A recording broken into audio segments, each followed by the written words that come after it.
Middle east में दो ताकतवर मुल्कों के बीच कभी भी महासंग्राम छिड़ सकता है। ईरान पर इजरायली हमले की तारीख तय हो चुकी है। चैनल 13 की रिपोर्ट के मुताबिक हमले के प्लान पर सुरक्षा कैबिनेट की मोहर के बाद ही अमेरिकी थाड की तैनाती अहम लोकेशन पर की गई है। इजरायली मीडिया के मुताबिक ईरान में इजरायली हमले के टारगेट तय हो चुके हैं। सिर्फ चुनिंदा लोगों को ही हमले का पूरा प्लान पता है। सूत्रों के मुताबिक ईरान के न्यूक्लियर सेंटर्स को टारगेट में जोड़ा गया है।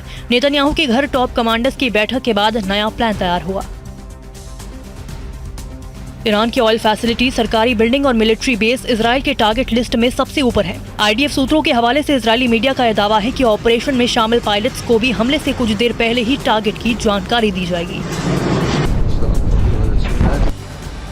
इजरायल से संभावित हमलों की आशंका को लेकर IRGC की सभी यूनिट अलर्ट हो गई हैं।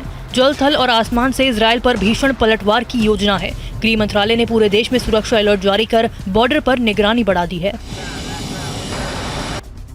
ईरान को अपने परमाणु ठिकानों पर इजरायल और अमेरिका से हमले का डर है। यही वजह है कि IRGC ने अपने अहम ठिकानों की सुरक्षा के लिए एक मजबूत हवाई रक्षा प्रणाली तैयार की है। इसमें रूस से मिले S-400, SA-22 और स्वदेशी खोरदाद और बावर 373 जैसे एडवांस वेपन शामिल हैं। इजरायल से अगर हमला हुआ तो ईरान ने अलग अलग पोजीशन से पलटवार की प्लानिंग की है। IDF के एयर डिफेंस को चकमा देने की तैयारी है। अमेरिकी इंटेलिजेंस रिपोर्ट में यह दावा है कि ईरान ने अलग अलग बेस पर लॉन्चर्स के साथ 2000 से ज्यादा मिसाइलों को रेडी टू अटैक मोड पर रखा है। इजरायल के खिलाफ मिडिल ईरान को रूस और चीन जैसे मजबूत साझेदार मिले हैं। यूरेशियन टाइम्स की रिपोर्ट में एक दावा है कि ईरान को चीन से लेजर गाइडेड वेपन हासिल हो चुके हैं। सूत्रों के मुताबिक शेनोंग शील्ड 3000 की इजरायल पर टेस्टिंग की योजना है। अमेरिका के लीक खुफिया दस्तावेज से सनसनीखेज खुलासा हुआ। दावा है कि 16 अक्टूबर को ही ईरान पर बड़ा हमला हो सकता था। न्यूक्लियर कैपेबल मिसाइल जेरिको 2 से हमले की प्लानिंग थी। लीक दस्तावेज से इजरायल के पास न्यूक्लियर वेपन होने की भी पुष्टि हुई है।